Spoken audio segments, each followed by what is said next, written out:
Hi everyone. With PyMOL 3, crafting stunning scientific animations has never been easier. Take a look at this example as we smoothly traverse through a DNA helix, gracefully pulling away while the surface gently materialize. Traditionally, achieving such effects might have seemed a bit intricate and somewhat advanced for the average PyMOL user. So in this brief tutorial, we'll delve into the various camera motion techniques and explore the new movie timeline features in PyMOL 3. These will empower you to effortlessly create animations, setting you on the path to weave your own scientific narratives. So let's kick things off by importing a couple of structures we'll be playing with today. First up is a carbon nanotube structure,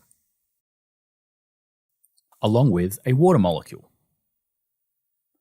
Our aim here is to craft an engaging animation where the water molecule maneuvers its way through the carbon nanotube, and we'll be taking a journey inside the tube akin to the captivating DNA example.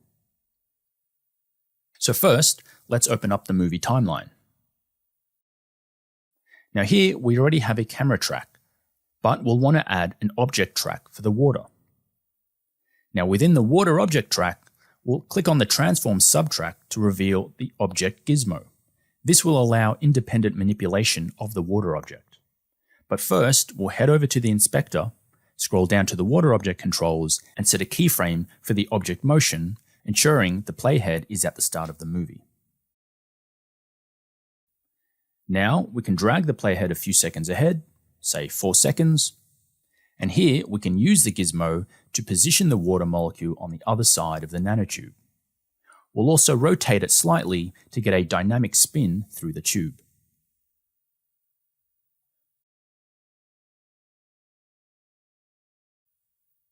Once we're happy, we'll set another keyframe for the water object.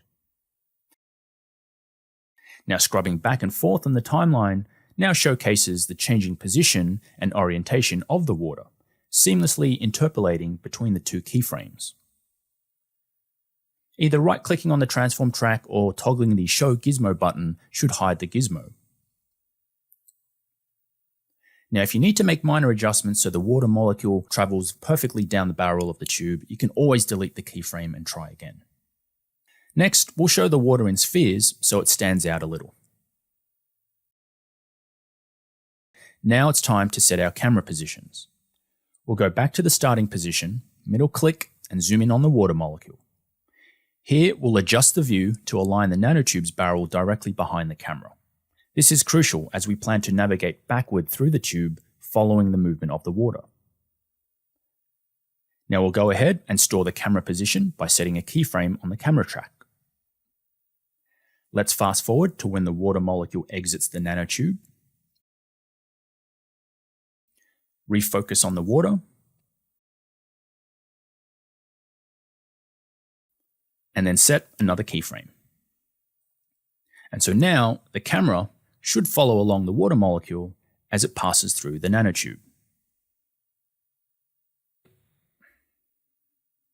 Now let's showcase another captivating effect by dynamically adjusting object settings. In the DNA movie, we manipulated the surface transparency. However, for the purpose of this quick tutorial, we'll demonstrate adjusting the sphere transparency, as it won't impact the rendering as much as adjusting surface transparency. First, we'll go back to the starting position, and for the water track, let's add a settings subtract. We'll choose sphere transparency.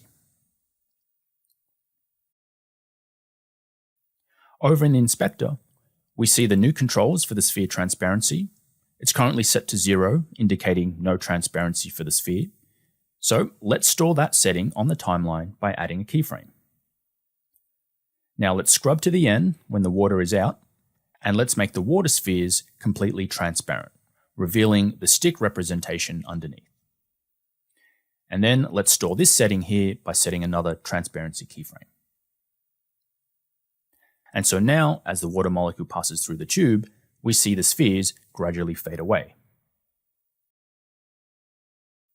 To conclude, we'll go ahead and export the composition to a movie file.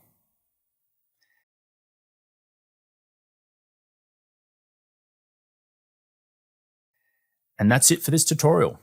I hope this walkthrough helps you explore and create some amazing molecular animations with the new movie timeline controls in PyMOL 3.